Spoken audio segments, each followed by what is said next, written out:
ಹಿತ್ತಲ ಗಿಡದಲ್ಲಿದೆ ಮದ್ದಿನ ಮಂತ್ರ, ಅಡಿಗೆ ಮನೆಯಲ್ಲಿದೆ ಆರೋಗ್ಯದ ಸೂತ್ರ, ಸರ್ವ ಕಾಯಿಲೆಗಳಿಗೂ ಸರಳ ಚಿಕಿತ್ಸೆ ಮನೆ ಮದ್ದು ಕಾರ್ಯಕ್ರಮ ಸ್ವಾಗತ. ನಾನು ನಿಮ್ಮ ಡಾಕ್ಟರ್ ಕಿಶೋರ್. ಪ್ರತಿನಿತ್ಯ ದೀರ್ಘಕಾಲೀನವಾದಂಥ ಅನೇಕ ಸಮಸ್ಯೆಗಳಿಂದ ಹಿಡಿದು ನವನವೀನ ಸಮಸ್ಯೆಗಳವರೆಗೂ ಯಶಸ್ವಿ, ಪ್ರಭಾವಿ, ಪರಿಣಾಮಕಾರಿಯಾದಂಥ ಆಯುರ್ವೇದ ದೃಷ್ಟಿಕೋನದಲ್ಲಿ ಮನೆ ಮದ್ದುಗಳು ನಮಗೆ ಹೇಗೆ ಕೆಲಸ ಮಾಡುತ್ತೆ ಅಂತಕ್ಕಂಥ ವಿಚಾರಗಳನ್ನ ತಿಳ್ಕೊತಾ ಇದ್ದೀವಿ. ಇವತ್ತು ನಾನು ನಿಮ್ಮ ಜೊತೆ ಹಚ್ಕೊಳ್ತಕ್ಕಂತಹ ಸಂಗತಿ ಮೂಡ್ ಎಲಿವೇಶನ್. ಸಾಮಾನ್ಯವಾಗಿ ಏನಾಗುತ್ತೆ, ಯಾಕೋ ಮನಸ್ಸೇ ಇಲ್ಲ ರೀ, ಮನಸ್ಸಿಗೆ ಉಲ್ಲಾಸ ಇಲ್ಲ, ಚೈತನ್ಯ ಇಲ್ಲ, ಉತ್ಸಾಹ ಇಲ್ಲ, ಏನೋ ಮಾಡಬೇಕು ಮಾಡ್ತಾ ಇದ್ದೀನಿ, 4 ಕೆಲಸ ಇದೆ, ಅರ್ಧ ಕೆಲಸ ಮಾಡಿಸೋದಕ್ಕೆ ಜೀವನನೇ ಸಾಕೋಗ್ಬಿಟ್ಟಿದೆ, ನಾಳೆ ನೋಡ್ಕೊಳ್ಳೋಣ ಅಂತ ಎಲ್ಲ ಇವತ್ತಿನ ಕೆಲಸನ ಫೋಲ್ಡ್ ಮಾಡಿಬಿಟ್ಟು ಹೋಗ್ಬಿಡೋಣ ಅನಿಸ್ತಾ ಇದೆ. ಹೀಗೆ ನಮಗೆಲ್ಲರಿಗೂ ಅನಿಸುತ್ತೆ, irrespective of what our profession is. Forget about profession. ಒಂದು ಸ್ಟೂಡೆಂಟ್ಗೆ ಅನಿಸುತ್ತೆ, science, maths, social, English, Kannada, Hindi 6 ಭಾಷೆ ಒಂದೇ ದಿವಸ 6 ಸಬ್ಜೆಕ್ಟ್ ಹೇಗಪ್ಪ ನೋಡೋದು, ಒಂದು ಕಲ್ತ್ಕೊಳ್ಳೋಣ ಬಿಟ್ಬಿಡೋಣ. ನಿರುತ್ಸಾಹ ಬರ್ತಕ್ಕಂಥದ್ದು, ಜಿಗುಪ್ಸೆ ಬರ್ತಕ್ಕಂಥದ್ದು ನಾವೆಲ್ಲರಿಗೂ ಸರ್ವೇ ಸಾಮಾನ್ಯ ಸಂಗತಿಯೇ ಸರಿ. ಅದಕ್ಕೆ ದಯವಿಟ್ಟು ಬೇಜಾರು ಪಡ್ಕೊಳ್ತಕ್ಕಂಥ ಅಗತ್ಯ ಇಲ್ಲ. ಕೆಲವೊಬ್ರು ಟಿ ವಿ ನೋಡೋದು ಬೇಜಾರು, ಕೆಲವೊಬ್ರಿಗೆ ಅಡುಗೆ ಮಾಡೋದು ಬೇಜಾರು. ಒಂದು ಮೇಕ್ ಶಿಫ್ಟ್ ಅಂತ ಒಂದು ಬೇಕಲ್ವಾ? ಆ ಮೇಕ್ ಶಿಫ್ಟಿಗೆ ಏನು ಮಾಡಬೇಕು, ಯಾವತ್ತಿಗೆ ನಿಮಗೆ ಯಾವತ್ತಿಗೆ ಒಂದು ಇನ್ಸ್ಟೆಂಟ್ ಡೈವರ್ಷನ್ ಸಿಗುತ್ತೆ. ತುಂಬ ಜೀವನದಲ್ಲಿ ಫ್ರಸ್ಟ್ರೇಟ್ ಆಗಿಬಿಟ್ಟಿದೆ ಅಂದರೆ ಟಕ್ಕಂತ ಒಂದು ಒಳ್ಳೆ ಜೋಕನ್ನು ಕೇಳಿದಾಗಲೋ, ಒಂದು ಒಳ್ಳೆ ಸಂಗತಿಗಳನ್ನು ಕೇಳಿದಾಗಲೋ, ಅಥವಾ ಬದಲಾದ ವಾತಾವರಣಕ್ಕೆ ನಾವು ಹೋದಾಗಲೋ ಆ ಚೇಂಜು, ಆ ಮೇಕ್ ಶಿಫ್ಟು ನಿಮ್ಮ ಇನ್ನಿತರ ಎಲ್ಲ ಕೆಲಸಗಳನ್ನು ತ್ವರಿತವಾಗಿ ಮಾಡಲಿಕ್ಕೆ ಸಾಧ್ಯ ಮಾಡಿಕೊಡುತ್ತೆ ಅಂದರೆ ತಪ್ಪಾಗಲಾರದು. ಮೋಸ್ಟ್ ಇಂಪಾರ್ಟೆಂಟ್ ಆಸ್ಪೆಕ್ಟ್ ಏನು ಗೊತ್ತಾ ಅಂಥ ಟೈಮಲ್ಲಿ? ವಾಲ್ನಟ್ ರೀ. ಸಿಂಪಲ್ ವಾಲ್ನಟ್ನ ಚೆನ್ನಾಗಿ ನೀರಿನಲ್ಲಿ ನೆನೆಸಿಟ್ಬಿಡಿ. ನೆನೆಸಿರ್ತಕ್ಕಂಥ ವಾಲ್ನಟ್ನ ಗ್ರೈಂಡ್ ಮಾಡಿ, ಕುಟ್ಟಾಣಿಯಲ್ಲೋ ಮಿಕ್ಸಿಯಲ್ಲೋ ಗ್ರೈಂಡರಲ್ಲೋ ಗ್ರೈಂಡ್ ಮಾಡಿಬಿಟ್ಟು ಸ್ವಲ್ಪ ಹಾಲು ಜೊತೆ ಚೆನ್ನಾಗಿ ಹಾಕಿ ಕುದಿಸ್ಬಿಟ್ಟು ಅದಕ್ಕೆ ಸ್ವಲ್ಪ ಜೇನುತುಪ್ಪ ಹಾಕಿ ಕುಡಿದ್ಬಿಡಿ. ಎಂತಹ ಚೇತೋಕಾರಿಯಾಗಿರುತ್ತೆ, ತುಂಬ ಚೇತೋಹಾರಿ ಅದು, ತುಂಬ ರಿಜುವಿನೇಟಿಂಗ್, ತುಂಬ ರಿಲ್ಯಾಕ್ಸಿಂಗ್, ತುಂಬ ಟೇಸ್ಟಿ ಕೂಡ ಹೌದು. ಇಂತಹ ಒಂದು ಸಂದರ್ಭದಲ್ಲಿ ನೀವು ಅದನ್ನು ಸೇವನೆ ಮಾಡಿ ನೋಡಿ.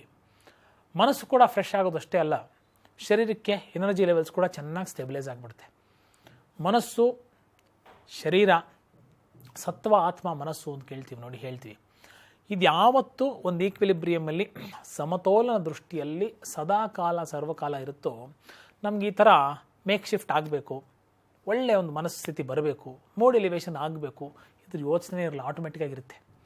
ಯೋಗಿಗಳು, ಸಾಧಕರು, ಸಿದ್ಧ ಪುರುಷರು ಅವ್ರಿಗೆಲ್ಲ ಇದು ಚರ್ಚೆ ಮಾಡಿದ್ರೆ it is very silly in front of them, because they are always in to tranquility.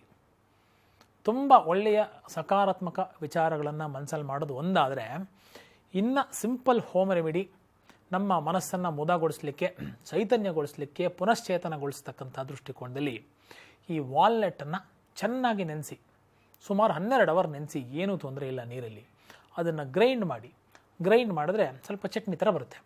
ಅದನ್ನು ಹಾಲಲ್ಲಿ ಹಾಕಿ ಚೆನ್ನಾಗಿ ಕುದ್ದು ಆದ ಮೇಲೆ ಜೇನುತುಪ್ಪವನ್ನು ಬೆರೆಸಿ ಅದನ್ನು ಚೆನ್ನಾಗಿ ಮಿಕ್ಸ್ ಮಾಡಿ ಕುಡೀರಿ. Simple, safe, powerful, effective. ತುಂಬ ಎಕ್ಸ್ಪೆನ್ಸಿವ್ ಸರ್ ಡ್ರೈ ಫ್ರೂಟು? ಖಂಡಿತ ಇಲ್ಲ. ನಾವು ಯಾವುದೋ ಕಾಫಿ ಪುಡಿಗೋ, ಟೀ ಪುಡಿಗೋ, ಎರೇಟೆಡ್ ಡ್ರಿಂಕ್ಸ್ಗೋ, ರೆಡಿಮೇಡ್ ಜ್ಯೂಸಸ್ಗೋ, ಮಾಲ್ಟ್ಗಳಿಗೋ ಇಡ್ತಕ್ಕಂಥ ದುಡ್ಡನ್ನು ಯೋಚನೆ ಮಾಡಿಬಿಟ್ರೆ ನ್ಯಾಚುರಲ್ ಡ್ರೈ ಫ್ರೂಟ್ಗೆ ಇಡ್ತಕ್ಕಂಥ ದುಡ್ಡು definitely economical and it is affordable also ಅಂತಕ್ಕಂಥ ಮಾತು.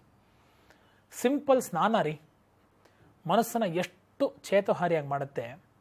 ಸೊಗದೆ ಬೇರು ಗೊತ್ತಲ್ವಾ? ಸೊಗದೆ ಬೇರನ್ನು ನೀರಲ್ಲಿ ಹಾಕ್ಕೊಂಡು ಆ ನೀರಿಂದ ಸ್ನಾನ ಮಾಡ್ತಕ್ಕಂಥದ್ದು ಸುಖೋಷ್ಣವಾದಂಥ ಅವಸ್ಥೆಯಲ್ಲಿ. ನೀವು ಅದನ್ನು ಆರೋಮ್ಯಾಟಿಕ್ ಸ್ಟಿಮ್ಯುಲೇಷನು, ಆರೋಮ್ಯಾಟಿಕ್ ಪ್ರಿನ್ಸಿಪಲ್ಸು ಅದಕ್ಕೆ ಅಡೇರ್ ಮಾಡ್ತೀವಿ ಅಂತ ಕೂಡ ಹೇಳ್ಬೋದು. ಸುಗಂಧಿ ದ್ರವ್ಯಗಳು ಡೆಫಿನೆಟ್ಲಿ ಈ ಥರದ ನೈಸರ್ಗಿಕ ಸುಗಂಧಿ ದ್ರವ್ಯಗಳು, ರೂಮಿಗೆ ಪರ್ಫ್ಯೂಮ್ ಹಾಕ್ಕೊಂಬಾರ್ದು, ರೂಮ್ ಸ್ಪ್ರೇ ಹಾಕ್ಕೊಂಬಾರ್ದು, ಅಗರಬತ್ತಿ ಹಚ್ಕೊಂಬಾರ್ದು ಅಲ್ಲ. ನ್ಯಾಚುರಲ್ ಆಗಿರ್ತಕ್ಕಂಥ ಸಿಂಪಲ್ ಸೊಗದೆ ಬೇರನ್ನು ನೀರನ್ನು ನೆನೆಸಿಟ್ಬಿಟ್ಟು ಆ ನೆನೆಸಿರ್ತಕ್ಕಂಥ ನೀರಲ್ಲಿ ಸ್ನಾನ ಮಾಡೋದಿದೆಯಲ್ಲ, ಅನೇಕ ವಿಧವಾದಂತಹ ಚೇತನವನ್ನು ಶರೀರಕ್ಕೆ ಆ ಹಂತದಲ್ಲಿ, ಆ ರೂಪದಲ್ಲಿ ನಿಮಗೆ ತಂದು ಕೊಡುತ್ತೆ ಅಂತಕ್ಕಂಥ ಮಾತು. ಥರ್ಡ್ ಮೋಸ್ಟ್ ಇಂಪಾರ್ಟೆಂಟ್ ರೆಮಿಡಿ ಏನು ಗೊತ್ತಾ? ಶ್ರೀಗಂಧವನ್ನು ಸಾಣಕ್ಕೆಲ ಮೇಲೆ ತೆಗೆದುಕೊಳ್ಳಿ. ಸುಮಾರು 1/4 ಚಮಚ ಶ್ರೀಗಂಧವನ್ನು ಜಸ್ಟ್ ಲಿಕ್ವಿಡ್ ಆಫ್ ಪ್ರಶನ ಮಾಡತಕ್ಕಂಥದ್ದು. ಪ್ರಶನ, ಚವನಪ್ರಾಶ್ ಅಂತೆಲ್ಲ ಕೇಳ್ತೀವಲ್ಲ, ಚವನ ಮಹರ್ಷಿಗೆ ಪ್ರಶನ ಮಾಡಿಸ್ತಕ್ಕಂತಹ ಅವಲೇಹ್ಯ ಅದು. ಸೊ ಪ್ರಶನ ಅಂದರೆ ಟು ನೆಕ್ಕಬೇಕು, ನಾಲಿಗೆಯ ಹಂತದಲ್ಲಿ ಅದು ಅಬ್ಸಾರ್ಬ್ ಆಗಬೇಕು.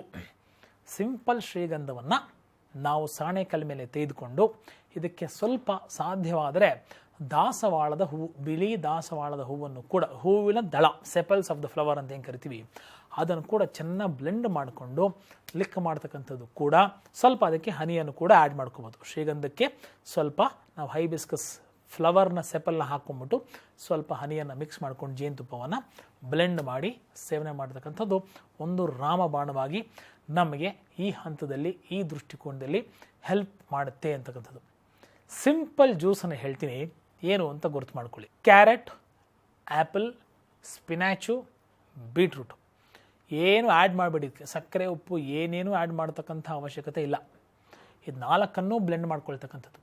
ಕ್ಯಾರೆಟು, ಆ್ಯಪಲ್ಲು, ಸ್ಪಿನಾಚು, ಬೀಟ್ರೂಟು ಚೆನ್ನಾಗಿ ಬ್ಲೆಂಡ್ ಮಾಡಿ. ಎಗೈನ್ ನಾನು ಸಾಮಾನ್ಯವಾಗಿ ಜ್ಯೂಸನ್ನು ವಿರೋಧಿಸ್ತಾ ಇರ್ತೀನಿ. ನೀವು ಜ್ಯೂಸನ್ನು ಸೇವನೆ ಮಾಡಲೇಬೇಕು ಅಂತಕ್ಕಂಥ ಪಕ್ಷದಲ್ಲಿ ಅದನ್ನು ಫಿಲ್ಟರ್ ಮಾಡಬಾರದು. ಸಾಲಿಡ್ ಇರೋದನ್ನು ಲಿಕ್ವಿಫೈ ಮಾಡ್ಕೋಬೇಕು, ಬ್ಲೆಂಡ್ ಮಾಡ್ಕೋಬೇಕು, ಅದನ್ನು ಅಲಾಂಗ್ ವಿತ್ ದ ಫೈಬರ್ಸ್ ಕುಡಿಬೇಕು. ಫೈಬರು ನಿಮ್ಮ ಜೀರ್ಣ ಶಕ್ತಿಗೆ, ಅನೇಕ ವಿಧವಾದಂತಹ ಮೆಟಬಾಲಿಸಮ್ಗೆ ಸಕಾರಾತ್ಮಕವಾದಂತಹ ರೀತಿಯಿಂದ ಕೆಲಸ ಮಾಡೋದ್ರಿಂದ ನೀವು ದಯವಿಟ್ಟು ಫಿಲ್ಟರ್ ಮಾಡಬಾರ್ದು. ಯಾವುದೇ ಜ್ಯೂಸನ್ನು ಬೀಜವನ್ನು ತೆಗೆಯೋದು ಬಿಟ್ಟರೆ ಬೇರೆ ಯಾವುದೇ ಫೈಬರನ್ನು ಸಪ್ರೇಟ್ ಮಾಡ್ತಕ್ಕಂಥ ಸಂಗತಿಗಳು ಅಷ್ಟು ಔಚಿತ್ಯವಲ್ಲ ಅಂತಕ್ಕಂಥ ಮಾತು. ಕಷ್ಟ ಏನು, ಖರ್ಚೇನು? ಕ್ಯಾರೆಟ್ ಯಾರು ಗೊತ್ತಿರಲ್ಲ, ಬೀಟ್ರೂಟ್ ಯಾರು ಗೊತ್ತಿರಲ್ಲ, ಸ್ಪಿನಾಚ್ ಯಾರು ಗೊತ್ತಿರಲ್ಲ, ಆ್ಯಪಲ್ ಯಾರು ಗೊತ್ತಿರಲ್ಲ, ಅರಿಶಿನ ಯಾರು ಗೊತ್ತಿರಲ್ಲ, ಶ್ರೀಗಂಧ ಯಾರು ಗೊತ್ತಿರಲ್ಲ. ಸಿಂಪಲ್ ಅಡುಗೆ ಮನೆಯಲ್ಲಿ ಅಕ್ಕಪಕ್ಕ ಎಲ್ಲರಿಗೂ ಗೊತ್ತಿರ್ತಕ್ಕಂಥ ದ್ರವ್ಯಗಳು. ಹೈಬಿಸ್ಕಸ್ ಯಾರಿಗಿರಿ ಗೊತ್ತಿರಲ್ಲ, ವಾಲ್ನಟ್ ಎಲ್ಲಿ ಸಿಗಲ್ಲ ಹೇಳಿ, ದುರ್ಲಭವಾಗಿರತಕ್ಕಂಥ ದ್ರವ್ಯನ. ಆ್ಯಂಡ್ ಎಕ್ಸ್ಪೆನ್ಸ್ ಬಗ್ಗೆ ನಾವು ಮಾತಾಡ್ತೀವಿ. ಹೋಮ್ ರೆಮಿಡಿ ಅಂದ ತಕ್ಷಣ ಎಲ್ಲ ಫ್ರೀಯಾಗಿ ಆಗಬೇಕು ಅಂತಕ್ಕಂಥ ಇಂಗಿತ, ಹೆಬ್ಬೈಕೆ ನನ್ನನ್ನು ಸೇರಿ ಹಲವರೆಗೂ ಇದೆ. ಆದರೆ ಅನೇಕ ವಿಧಂಥ ಸಂದರ್ಭದಲ್ಲಿ ಶ್ರೀಗಂಧ ಫಾರ್ ಎಕ್ಸಾಂಪಲ್ ಡೆಫಿನೆಟ್ಲಿ ಅದು ತುಂಬ ತುಟ್ಟಿಯಾದಂಥ, ಎಕ್ಸ್ಪೆನ್ಸಿವ್ ಆಗ್ತಕ್ಕಂಥ ಒಂದು ದ್ರವ್ಯ. ಆದರೆ ನಾವು ಬೇರೆ ಖರೀದಿ ಮಾಡ್ತಕ್ಕಂಥ ವಸ್ತು ಅಥವಾ ಯಾವುದನ್ನೇ ಖರೀದಿ ಮಾಡಬೇಕು, ಖರೀದಿನೇ ಮಾಡಿ ಸೇವನೆ ಮಾಡಬೇಕು, ಆ ದೃಷ್ಟಿಕೋನದಲ್ಲಿ, ಆ ಹಂತದಲ್ಲಿ ವಿಚಾರ ಮಾಡಿ ಇದನ್ನು ಮಾಡಿದಾಗ definitely it is cost effective ಅಲ್ವಾ. ಲೋ ಕಾಸ್ಟ್ ಅಥವಾ ನೋ ಕಾಸ್ಟ್ ರೆಮಿಡೀಸ್ ಅಂತ ನಾವೇನು ಚರ್ಚೆ, ಚಿಂತನೆ, ವಿಮರ್ಶೆ, ವಿಚಾರವನ್ನು ದೀರ್ಘಕಾಲೀನವಾಗಿ ಮಾಡ್ತಾ ಬರ್ತಿದ್ದೀವಿ. ಅದರಿಂದ ಅನೇಕ ವಿಧವಂತಹ ಸಾಧಕ ಸಮಸ್ಯೆಗಳೇ ಸಾಲ್ವ್ ಆಗ್ತಕ್ಕಂಥ ರೀತಿಯಲ್ಲಿ ಅನುಕೂಲವಾಗುತ್ತೆ ಹೊರತು ಬಾಧಕಗಳು ಇಲ್ಲವೇ ಇಲ್ಲ. ಝೀರೋ ನೆಗೆಟಿವ್ ಎಫೆಕ್ಟ್ ಅಂದರೆ ತಪ್ಪಾಗಲಾರದು.